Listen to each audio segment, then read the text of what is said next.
ഉണ്ണീസ് വിജയപാത അവതരിപ്പിക്കുന്ന HSUP വിഭാഗം 30 ചോദ്യങ്ങളും ഉത്തരങ്ങളും അടങ്ങുന്ന പരിസ്ഥിതി ദിന ക്വിസ് 2025 പുതിയ വീഡിയോയിലേക്ക് എല്ലാ കൂട്ടുകാർക്കും സ്വാഗതം. ചാനൽ സബ്സ്ക്രൈബ് ചെയ്യാത്തവർ ചെയ്തേക്കണേ. വീഡിയോ ഇഷ്ടമായ ലൈക്ക് ചെയ്യാനും ഷെയർ ചെയ്യാനും മറക്കരുത്. സ്വാഗതം ഒരിക്കൽ കൂടി. ചെറുപ്രാണികളെക്കുറിച്ചും മനുഷ്യനോടും പരിസ്ഥിതിയോടും മറ്റ് ജീവജാലങ്ങളോടും അവയ്ക്കുള്ള ബന്ധത്തെക്കുറിച്ചുമുള്ള പഠനം ഏതു പേരിൽ അറിയപ്പെടുന്നു? ഉത്തരം എൻഡമോളജി. എൻഡമോളജി. ഇന്ത്യയുടെ സമുദ്രയാൻ പദ്ധതിയുടെ ഔദ്യോഗിക നാമം എന്താണ്? ഉത്തരം deep ocean mission. Deep ocean mission. കാലാവസ്ഥാ വ്യതിയാനവുമായി ബന്ധപ്പെട്ട പാരിസ്ഥിതിക പദ്ധതികൾക്കായി കേന്ദ്ര സർക്കാർ പുറത്തിറക്കിയ സോവറിൻ ബോണ്ടുകൾ ഏത്? ഉത്തരം sovereign green bonds. Sovereign green bonds. ഇന്ത്യയിൽ ആദ്യമായി ജലാശയങ്ങളുടെ ഡിജിറ്റൽ ഭൂപടം തയ്യാറാക്കിയ സംസ്ഥാനം ഏത്? ഉത്തരം കേരളം. കേരളമാണ് ആദ്യമായി തയ്യാറാക്കിയത്. ലോകാരോഗ്യ സംഘടന വേൾഡ് ഹെൽത്ത് ഓർഗനൈസേഷൻ നിർദ്ദേശപ്രകാരം കുടിവെള്ളത്തിൽ അനുവദനീയമായ ക്ലോറൈഡിന്റെ അളവെത്ര? ഉത്തരം 200 മില്ലിഗ്രാം പ്രതി ലിറ്റർ. ഒരു ലിറ്ററിൽ. ആഗോള പരിസ്ഥിതി പ്രശ്നങ്ങൾ പരിഹരിക്കുന്നവർക്ക് നൽകി വരുന്ന അവാർഡ് ഏതാണ്? Blue planet prize. Blue planet prize. Rudyard കിപ്ലിങ്ങിന്റെ ജംഗിൾ ബുക്ക് എന്ന വിഖ്യാത കൃതിക്ക് പശ്ചാത്തലമായ ഇന്ത്യയിലെ ദേശീയോദ്യാനം ഏത്? നാഷണൽ പാർക്ക് ഏത്? ഉത്തരം കൻഹ നാഷണൽ പാർക്ക്, മധ്യപ്രദേശിലെ.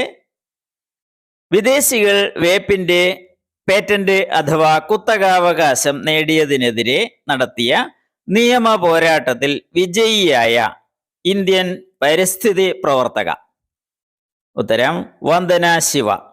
വന്ദന ശിവ. ബീച്ചുകളുടെ പരിസ്ഥിതി സൗഹൃദ സംരക്ഷണത്തിന്റെ ഗുണമേന്മയ്ക്കുള്ള അംഗീകാരമായി നൽകുന്ന സർട്ടിഫിക്കറ്റ് ഏതാണ്? ഉത്തരം നീല പതാക സർട്ടിഫിക്കറ്റ്. Blue flag certificate.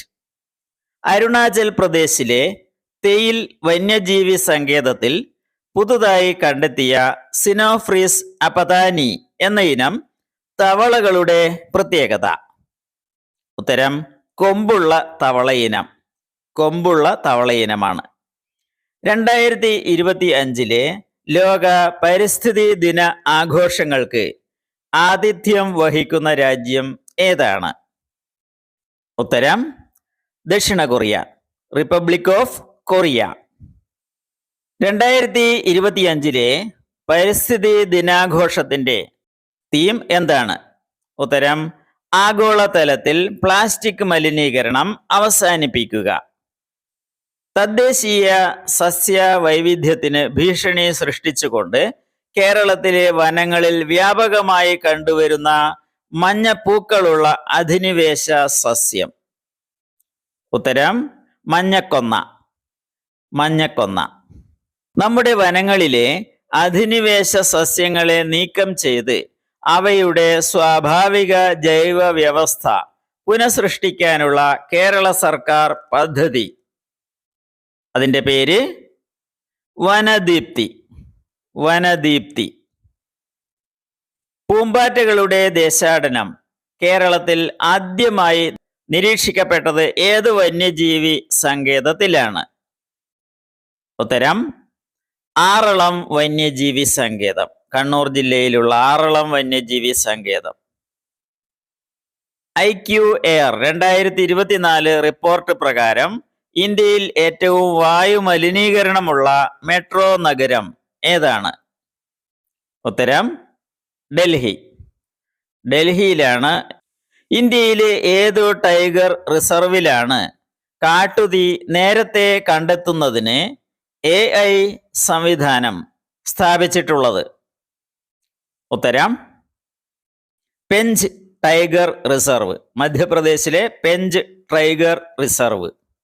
ഇരുമ്പിന്റെ അംശം ഏറ്റവും കൂടുതൽ അടങ്ങിയിട്ടുള്ള മണ്ണിനം ഏത്? ചെമ്മണ്ണ്. ചെമ്മണ്ണ്. പ്ലാസ്റ്റിക് മാലിന്യങ്ങളുടെ ഇറക്കുമതി അടുത്തിടെ നിരോധിച്ച ഏഷ്യൻ രാജ്യം? ഉത്തരം തായ്ലൻഡ്. തായ്ലൻഡാണ് പ്ലാസ്റ്റിക് മാലിന്യങ്ങളുടെ ഇറക്കുമതി അടുത്തിടെ നിരോധിച്ചത്. അമേരിക്കയിലെ കാലിഫോർണിയയിൽ കാട്ടുതീ ആളിപ്പടരാൻ കാരണമായ കാറ്റ്, ആ കാറ്റിന്റെ പേര്? സാന്റ അന. സാന്റ അന.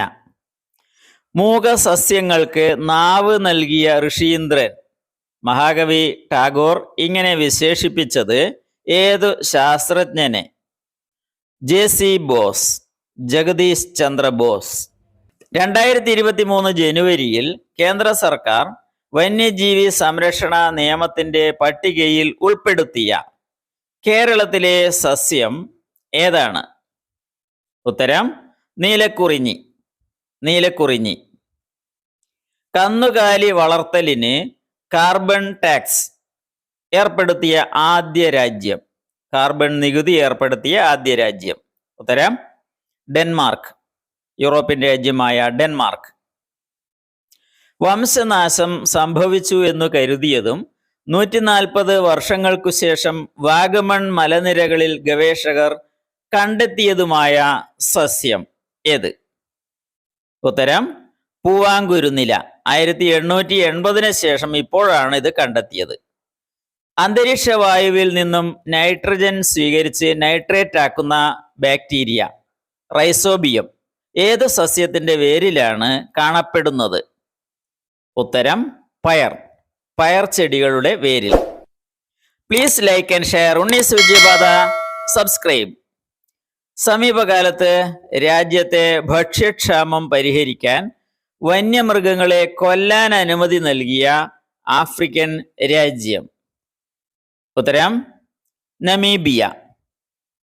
ലോകത്തെ സൗരോർജ ഉൽപാദനത്തിൽ മുന്നിൽ നിൽക്കുന്ന രാജ്യം ഏത്? ഉത്തരം ചൈന. ചൈനയാണ് സോളാർ എനർജി പ്രൊഡക്ഷനിൽ മുന്നിൽ നിൽക്കുന്നത്. കേരളത്തിൽ നിന്ന് ഏതു വന്യജീവി സങ്കേതമാണ് ആദ്യമായി തപാൽ സ്റ്റാമ്പിൽ ഇടം പിടിച്ചത്? ഉത്തരം പെരിയാർ വന്യജീവി സങ്കേതം. പെരിയാർ വന്യജീവി സങ്കേതം. നമ്മുടെ ജലാശയങ്ങളിൽ സാന്നിധ്യമുള്ളതായി കണ്ടെത്തിയ തലച്ചോറു തീനി ബാക്ടീരിയയുടെ ശാസ്ത്രനാമം? Naegleria fowleri. Naegleria fowleri. ഖരമാലിന്യങ്ങളും ദ്രവമാലിന്യങ്ങളും ശരിയായ രീതിയിൽ പരിപാലിക്കാത്തതിനാൽ ദേശീയ ഹരിത tribunal, national green tribunal 1000 crore രൂപ പിഴ വിധിച്ചത് ഏതു സംസ്ഥാനത്തിനാണ്? ഉത്തരം പഞ്ചാബ്. Thanks for watching. അടുത്ത വീഡിയോയിൽ കാണാം.